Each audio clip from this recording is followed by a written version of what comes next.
sujet de mon inscription sur la liste électorale.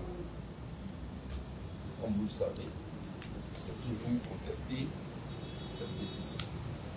Cette condamnation est jugée politique. Et en même temps, je l'ai toujours dit, que c'est une décision politique qui trouvera sa solution à un règlement politique. Toutes les portes que nous pouvons taper pour que cette question soit portée là où il faut qu'elle trouve une solution. Notamment par exemple, il y a la porte du président de la commission de l'État. C'est une parce que ces élections qui arrivent, le projet et ce président tiennent à y participer. Et nous allons y participer. Nous, ce que nous sommes venus faire, c'est de faire en sorte que l'élection ne fasse plus peur en Côte d'Ivoire. Que notre pays, à l'instar du Ghana, à l'instar du Sénégal, puisse un jour assister, en tout cas en ce qui concerne notre génération, à une passation de charge entre un président sortant et un président. Notre génération a droit à cela. Pour le faire, il faut que les règles soient fixées et qu'elles soient respectées. Il y a des questions que nous avons adressées au président de la CEI qui relèvent de sa compétence. Il y en a d'autres qui ne relèvent pas de sa compétence, qui va porter à l'autorité compétente. En ce qui nous concerne, nous appelons à un dialogue inclusif pour discuter de toutes ces questions et ne pas attendre la crispation avant de discuter.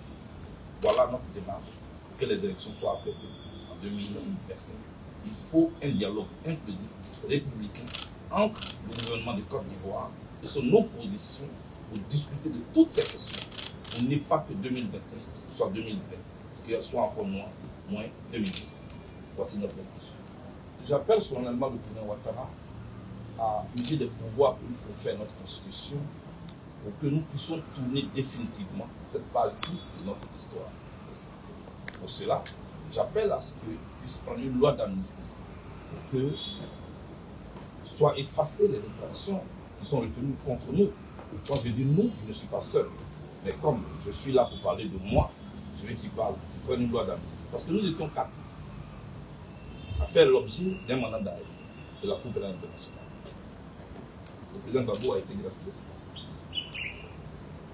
Le général Gbagbo a été gracié. L'ex-première dame Simone Veil a été amnistiée. Moi pas, ni amnistiée, ni graciée. C'est une injustice que je pense qu'il faut le parler. Je ne veux pas qu'on prive l'Afrique et la Côte d'Ivoire de son atout, c'est-à-dire sa jeunesse. Je veux représenter ma génération et je souhaite qu'on ne me prive pas de ce droit. Je voudrais vous dire que, vous savez, pour que votre commission arrive au ciel, souvent vous la confiez à l'épervier. Le président de la CEI peut porter aussi notre parole, parce que toutes ces questions impactent le système électoral.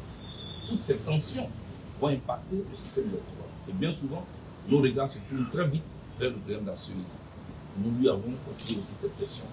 Et je pense que nous allons mener cette démarche ensemble. En ce qui concerne le timing dont vous parlez, je ne suis pas inquiet. Ousmane Sonko a été libéré à 10 jours des élections au Sénégal.